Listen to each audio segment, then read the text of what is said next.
Hello,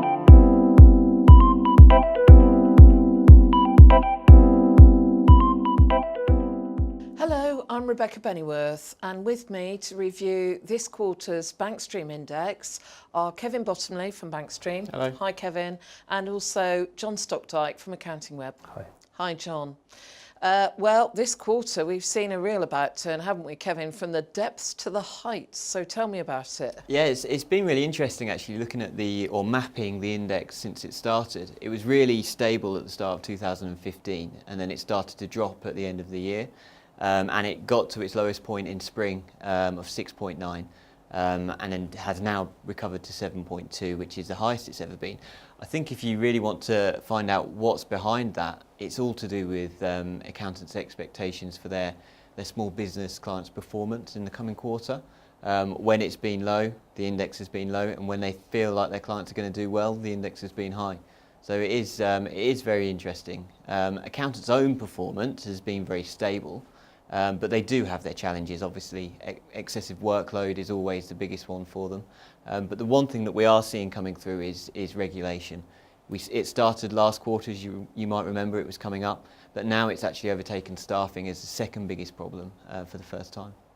We've spotted an interesting quirk as well in the figures, because when regulation surges as a concern for small business clients, their performance expectations go down. But with this most recent jump for regulation and how it affects practices, it's not really made such a dent on the on the index. So I think it's what's bad for the client. What's bad for the clients may not be bad for the practitioners. They've got some tough challenges on their hands at the moment, but maybe there are rewards for them at the end of the trail.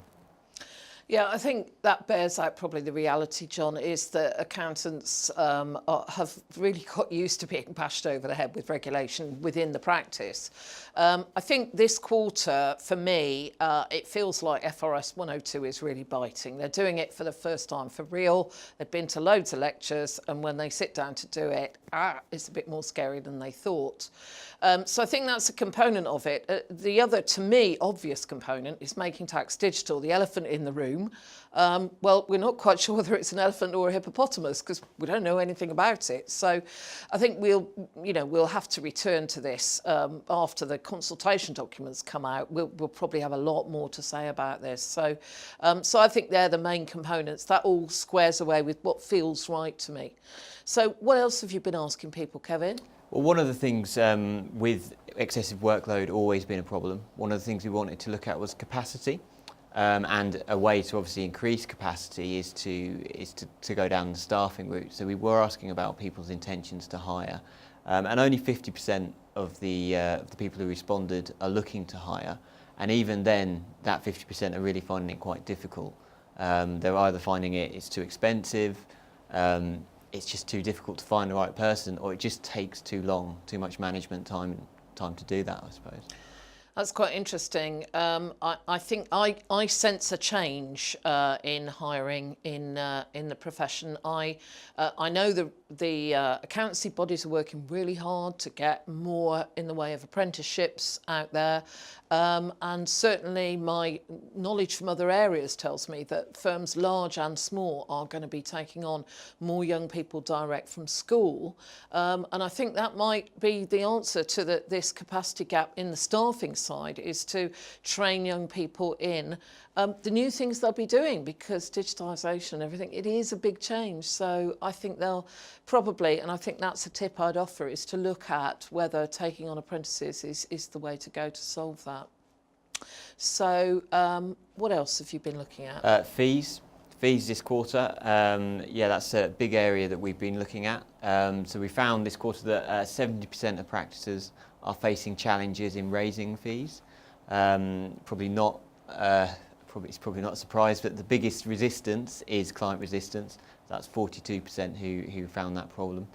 More surprising is maybe the second biggest problem that people have is capacity. Okay. That's 28% of the audience. So yeah, you're probably seeing that with these capacity challenges, staffing's an issue, maybe why people are looking at technology. Yeah, that's interesting. So so then you looked a bit more at fees and billing, didn't you? We did, yes. So we looked at billing mechanisms, and we've probably all known that this is coming, but time-based billing seems to be on the way out, with only 1 in 4 practices now billing that way. Everybody else has some sort of fixed fee mechanism. The most popular one is to just have it set at the start of the year. The next group are using like monthly fixed fees, but they've got the ability to add something on if something comes up during the year. And then there's a small group who are looking at like a menu of fixed fees that the client will pick from. I mean, that majority is about nearly 2/3, it's 65%. And when we asked a similar question last year, it wasn't directly comparable, but the figure was 12%. So we've had historic arguments about value pricing all over AccountingWEB, but almost like in a finger click within the professional time span, you know, the culture's shifted completely. I'd be really interesting, Rebecca, you know, have you kind of confronted the fee mechanisms in your own firm? And yeah, I think I'm with that 60-odd%. We've changed over. I mean, partly as a result of doing more payroll, as a result of RTI, partly but because I've got a member of staff now who can do that for me. But we've moved over to fixed fees for payroll. We quote on a monthly basis, and the fixed fee sort of intervals vary depending on how many people you've got on your payroll. But it's something I'll look now at rolling out on the other side, on the account side and tax return side, that as soon as we get over to quarterly filing, I'm going to move over to billing quarterly.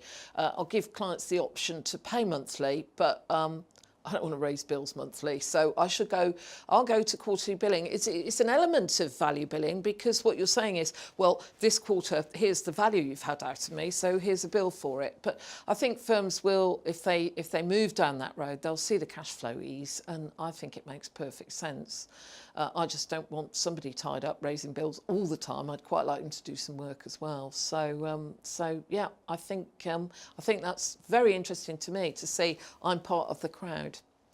Well, that's all we've got time for this quarter in reviewing the Bankstream Index. I'd like to thank John and Kevin for joining me. Thank you for joining me. If you'd like to download some more information about what we've been talking about, there's actually 2 downloads for you this quarter. We've got the detailed report with a lot more facts and figures in than we've covered here. And we've also got a help sheet on fees and billing with a few practical tips for you, which I hope you'll find helpful. So I hope you'll join me again in about 3 months' time, when hopefully we'll be able to know whether we're looking at elephants or hippopotami. Thank you for joining us. Goodbye.